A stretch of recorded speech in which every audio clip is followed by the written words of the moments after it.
Emmanuel Macron, écoutez, né le 21 décembre 1977 à Amiens-Somme, est un haut fonctionnaire, banquier d'affaires et homme d'État français.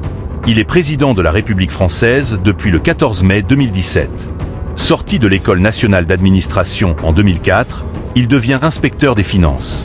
En 2007, il est nommé rapporteur adjoint de la Commission pour la libération de la croissance française, commission Attali. L'année suivante, il rejoint la banque d'affaires Rothschild Company, dont il devient associé gérant en 2010.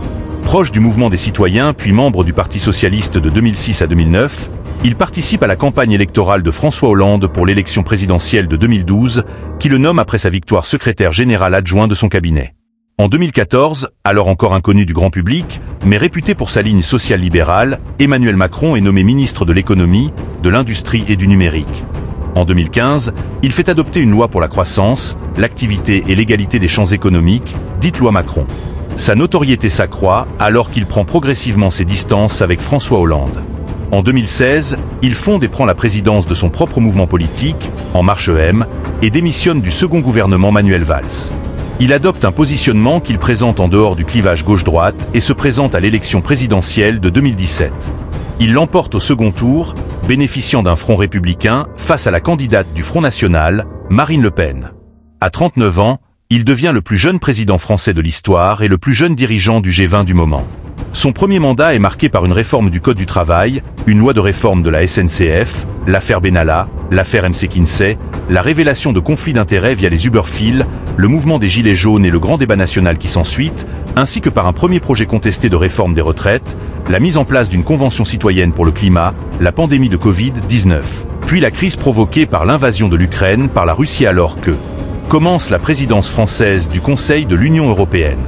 Candidat à sa réélection lors de l'élection présidentielle de 2022, il affronte une nouvelle fois au second tour Marine Le Pen, face à qui il l'emporte grâce à un nouveau barrage républicain, toutefois plus faible que lors de leur précédent duel. Son second mandat commence par l'obtention d'une majorité relative aux élections législatives, une crise énergétique mondiale liée à l'invasion de l'Ukraine par la Russie, une réforme des retraites reculant notamment l'âge du départ à 64 ans, adoptée sans vote de l'Assemblée nationale et fortement contestée. Des émeutes urbaines à l'été 2023, ainsi que le vote controversé d'une loi immigration avec le soutien du Rassemblement national fin 2023. À la suite des résultats des élections européennes en juin 2024 qui marquent une victoire historique du Rassemblement national, il décide de dissoudre l'Assemblée nationale, déclenchant des élections législatives anticipées. Il perd à cette occasion la majorité relative au profit du nouveau Front populaire, qu'il refuse d'appeler à former un gouvernement minoritaire, provoquant alors une crise politique inédite sous la Ve République. Il parvient à s'accorder avec les Républicains pour former un éphémère gouvernement dirigé par Michel Barnier, qui est renversé par une motion de censure au bout de 3 mois, avant de nommer son vieil allié François Bayrou. La famille Macron est originaire du village d'Auty, dans la Somme. Sa généalogie remonte jusqu'à Philippe Macron, fils de François Macron et de Catherine Auty, né en 1625 et qui exerce l'activité de laboureur, suivi de plusieurs générations d'artisans. Emmanuel Jean-Michel Frédéric Macron est le fils de Jean-Michel Macron, né en 1950, médecin, professeur de neurologie au Centre hospitalier universitaire Amiens-Picardie et responsable d'enseignement en médecine à l'université de Picardie-Jules Verne, et de Françoise Noguet, médecin conseil à la sécurité sociale. Leur premier enfant meurt à la naissance. Ils ont ensuite 3 enfants, Emmanuel, Laurent né en 1979, radiologue, marié à Sabine Emo, gynécologue obstétricienne, et Estelle née en 1982, néphrologue, marié à Karl Franjou, ingénieur après avoir divorcé en 2010, Jean-Michel Macron épouse Hélène Joly, psychiatre au CHS Pinel-Dury. Ses grands-parents paternels sont André Macron, cadre chef de district à la SNCF 10, et Jacqueline Robertson, fille de Suzanne Leblond, native d'Amiens, et du Britannique George Robertson, venu de Bristol pour combattre durant la Première Guerre mondiale et héros de la bataille de la Somme référence. Nécessaire. Ses grands-parents maternels, Jean Noguet et Germaine Haribet, sont originaires de Bagnères de Bigorre. Son arrière-grand-père Henri Macron, ingénieur voyer, fut maire d'Auty de 1953 à 1964. Ses ancêtres maternels Adam Pujol 1600 à 1656, 12 générations, originaire de Murat-sur-Vèbre, dans le Larzac tarnais et aux confins de l'Aveyron, et Cécile Dresser, son épouse, sont aussi les ancêtres paternels d'Alexis Corbière, 11 générations. Enfance. Emmanuel Macre. On est le 21 décembre 1977 à Amiens, dans la Somme. Ses parents choisissent son prénom en référence à la prophétie biblique de Jésus-Christ en Manuelf. Il grandit dans le quartier résidentiel de Henri Villiers à Amiens 15. À l'âge de 12 ans, il demande à être baptisé contre l'avis de son père en déclarant « Je suis allé tout seul à l'église ». Ce fut le début d'une période mystique qui a duré plusieurs années. Après quoi, je me suis éloigné de la religion. Emmanuel Macron explique sa passion pour les lettres par l'influence de sa grand-mère maternelle Germaine Noguet, une professeure de géographie puis directrice d'école, qu'il surnomme Manette. Formation. De la 6e à la 1re, Emmanuel Macron est au lycée La Providence, un établissement privé catholique d'Amiens fondé par la congrégation des Jésuites. Il obtient une mention régionale au concours général de français en 1994, alors qu'il est élève en classe de 1re. Il termine ses études secondaires au lycée Henri IV, à Paris, où ses parents l'envoient pour l'éloigner de Brigitte Trogneux, sa professeure de théâtre avec laquelle il a une relation. Il réécrit avec elle la pièce de théâtre de l'auteur italien Edoardo de Filippo l'art de la comédie. Il obtient le baccalauréat scientifique avec la mention très bien en 1995. Admis en Hippocagne et Cagne BL au lycée Henri IV, il échoue à 2 reprises à l'écrit du concours d'entrée de l'école normale supérieure ENS. Il intègre l'Institut d'études politiques de Paris en 1998. D'abord étudiant au sein de la section internationale, il se réoriente en 3e année au sein de la section service public. Il sort diplômé de Sciences Po en 200 127. Il suit en parallèle un cursus en philosophie à l'Université Paris-Nanterre et y obtient successivement une maîtrise en 2001 DEA en 2001. Ses mémoires d'études sont dédiés à des penseurs politiques, Machiavel et Hegel. De 1999 à 2001, il est assistant éditorial pour le livre La Mémoire, l'Histoire, l'oubli du philosophe Paul Ricoeur. Qui recherchait un archiviste, il devient membre du comité de rédaction de la revue Esprit. Certains observateurs mettront en avant l'influence de Paul Ricoeur dans les positions politiques d'Emmanuel Macron. Emmanuel Macron n'effectue pas son service national en raison de la poursuite de ses études supérieures, qui reporte sa date d'incorporation. Né en décembre 1977, il appartenait aux dernières classes d'âge encore soumises à l'obligation de la conscription. Celle-ci a, en effet, été suspendue en 1996 pour tous les Français nés après le 31 décembre 1978. Les derniers appelés, environ 4380, ont quitté leur caserne en novembre 2001.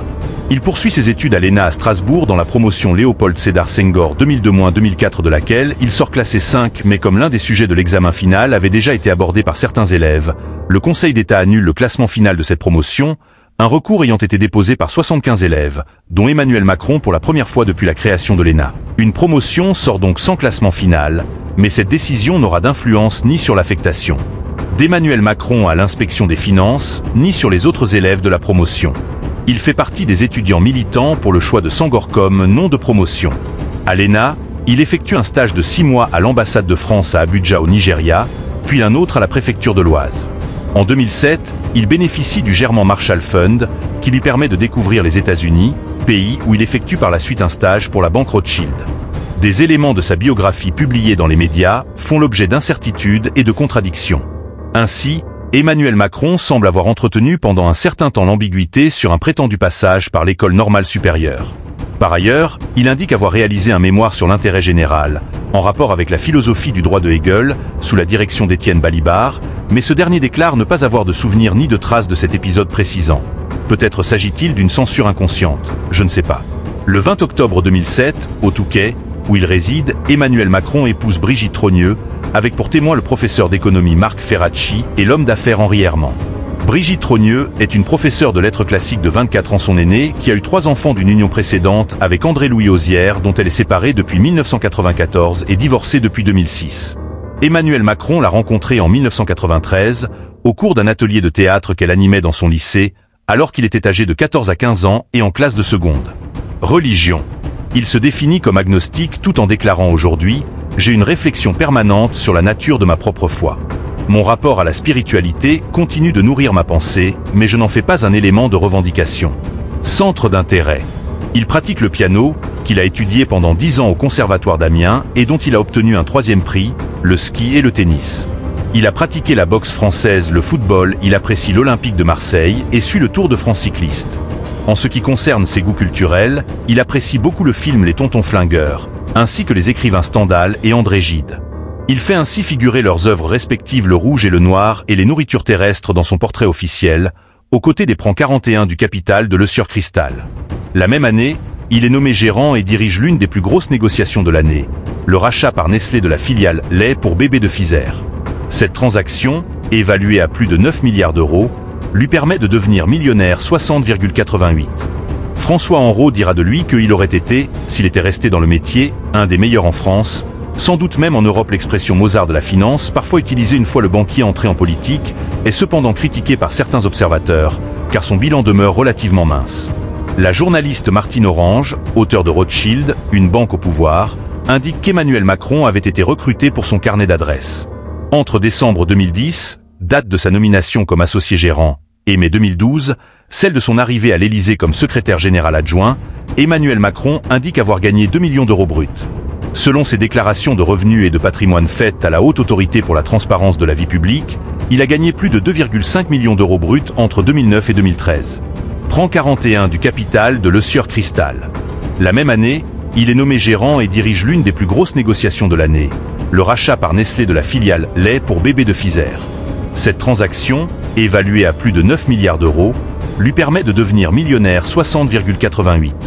François Henrot dira de lui qu'il aurait été, s'il était resté dans le métier, un des meilleurs en France, sans doute même en Europe. L'expression Mozart de la finance, parfois utilisée une fois le banquier entré en politique, est cependant critiquée par certains observateurs, car son bilan demeure relativement mince. La journaliste Martine Orange, auteure de Rothschild, une banque au pouvoir, indique qu'Emmanuel Macron avait été recruté pour son carnet d'adresses. Entre décembre 2010, date de sa nomination comme associé gérant, et mai 2012, celle de son arrivée à l'Élysée comme secrétaire général adjoint, Emmanuel Macron indique avoir gagné 2 millions d'euros bruts.